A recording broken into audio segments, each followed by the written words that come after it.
Welcome back to all the action at East London Grand Prix Circuit for the Extreme Festival. And as always, it's action on track as well as off. Great to see the G&H Transport Extreme Supercars and G&H Transport getting behind a Reach for a Dream initiative and giving a young man a chance to go around in a Ferrari. A couple of guys being excited about the fact that we've got the Engen Volkswagen Cup down in the complex and the G&H Transport Extreme Supercars on the grid at the same time. So a little bit of fan walk there and a chance to get up close and personal, not only with the P&A bear, but with the drivers as well. Great to see big crowds at East London, but that's always what we see. And nice to see Bigfoot Express Freight getting behind the day as well with Son Woodley. You know, I have a footprint here in East London. It's been going for 27 years.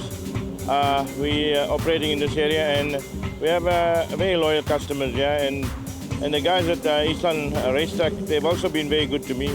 We help each other out where we can, and they asked me for sponsorship for this and the next event, and I agreed to help them. Let's kick off with the Engen Volkswagen Cup action from this weekend. And Rob, at the front end of this field, it's starting to get a little heated. The Signature Motorsport team, the Glassford C-Track team, and of course Pepper Racing in the house, looking to do some damage at the front end and get some more valuable championship points. But with these cars being so evenly matched, it's not an easy thing to do. It really has been such a popular class, the Engen Volkswagen Cup, over the years, and it really does produce nothing but great racing as they're off now. And it looks like car number 15, Tasman Pepper, from pole position. She's out front, but she's got Matt Shorter right next to her. It's going to be side-by-side action into turn one. Nothing but flat-out foot to the floor in these little Engen cars. Yeah, I can see Matt Shorter's got the drop on everybody. Tasman slots in into about fourth place there because it's Sean Lorenzo, her teammate, who snuck through. Then it looks like first of the Ferrado cars up there. That'll be Masters. And whoa, cars already running wide there. That's one of the Glassford cars. I think that might have been Darren or Justin Oates, just getting a little bit of airborne aerial material. Here's the view from Chris Shorter's point of view. Oh, that's Tasman on the inside. The inside of Potters on the first time of asking. Yeah, big mistake there from Tasman, but it looks like she's recovering nicely. She's right on the tail there of Joan Gerber and Bradley Benningfield, so coming through the field nicely, but she's got so much work to do to catch our leaders out front. Simon Need from Mauritius, our import, having some fun and games right at the back of the field, but needless to say, getting better and better every time he gets behind the wheel. Look at this pressure coming from behind you. Benningfield getting a little bit of assistance through Kokabana and assisting him to run wide. And in the interim, Darren Oates takes evasive action to try and miss that action and runs wide in the Glassford C-Track car. And this is completely out of shape. Woohoo! Gary van Heerden, well held, bud. Into the infield section, right in front of Jean Gerber.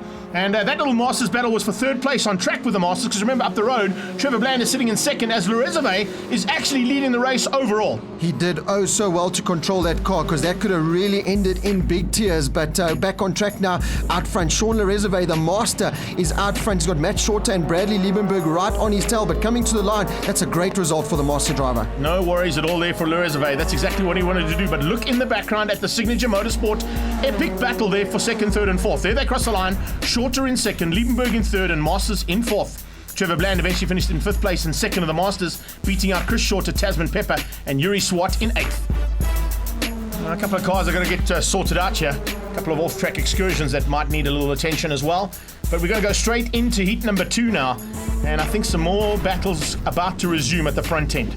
This championship, as I said, is on a knife's edge, and certainly looking to be sorted out by the time we get to Women's Day. And we've got a woman that's possibly going to spoil the day here for everybody else, as Tasman Pepper is not going to be beaten this time into Potters, or is she?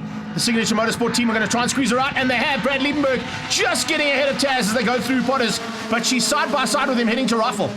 At least she made it through the turn one this time, and look at that dust being kicked up, and that man once again in the Motul Nutritech car, using all the track a little bit more. That's Gary van Heerden. Oh, what can you say? He couldn't slow it down, so he had to go off, otherwise he's going to go straight into the back of that car. It looks like he's battling a little bit there with braking and handling of the car. He came out of Rifle absolutely pinned, and then went straight up the back end. Speaking of up the inside, there's Jean Gerber on Matt Shorter.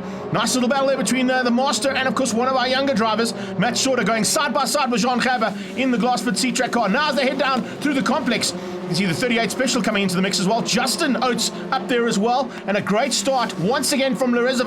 Looks like he's the man to beat you today. Can he keep it all together and stay with Brad Liebenberg to run with him? No, he can't. He's lost a little bit of ground. He's got Masters on his tail. And in fact, look at that, Trevor Bland putting pressure onto Tasman. Tasman, a much better drive now. Remember, she managed to recoup and get up into 7th position in race number 1, but she's now coming out. Look at this. Oh, that's touching the grass and he spun out. Holtzhausen getting it all wrong, almost in a similar position. And in fact, we've seen that in the Super Hatch last year where Robin Kruger ended up in the bushes. Oh, late braking from Bradley Benningfield. Holtzhausen's out the car. Hands up from him. He's okay. Problems for Chris Shorter. He pulls into the pit lane, and that's a real dismal weekend. He was at the front end of this championship, and it looks like things have all gone wrong. Not for Bradley Liebenberg, though. The checkered flag is waiting, and look at the lead he's pulled out, pulling away from Le Reserve and Tasman Pepper, and that's great running from the Pepper Racing for 2nd and 3rd place. Trevor Bland, 2nd of the Masters there in 4th, beating Matt Shorter. Then Yuri Swartz and the Oat Twins in 7 and 8 for Glassfoot and Sea-Track. What amazing racing, and Keegan Masters comes out unscathed and he extends his championship lead. Chris Shorter, not the best of weekends, but Sean Le Reserve up into 3rd position overall. Let's catch up then with the Alpine Motors man, Sean Le Reserve. It worked from word go. I mean, I was 4th or 5th in qualifying, very, very chuffed. Race 1 got the win by a little bit. Race 2 had a really good race. Brad and I tussled in the beginning, then Keegan and myself. Then I had Taz riding rear gunner for me in the end, so I was quite chuffed about that. But just to the team and to all the sponsors, thank you very much. I really appreciate it.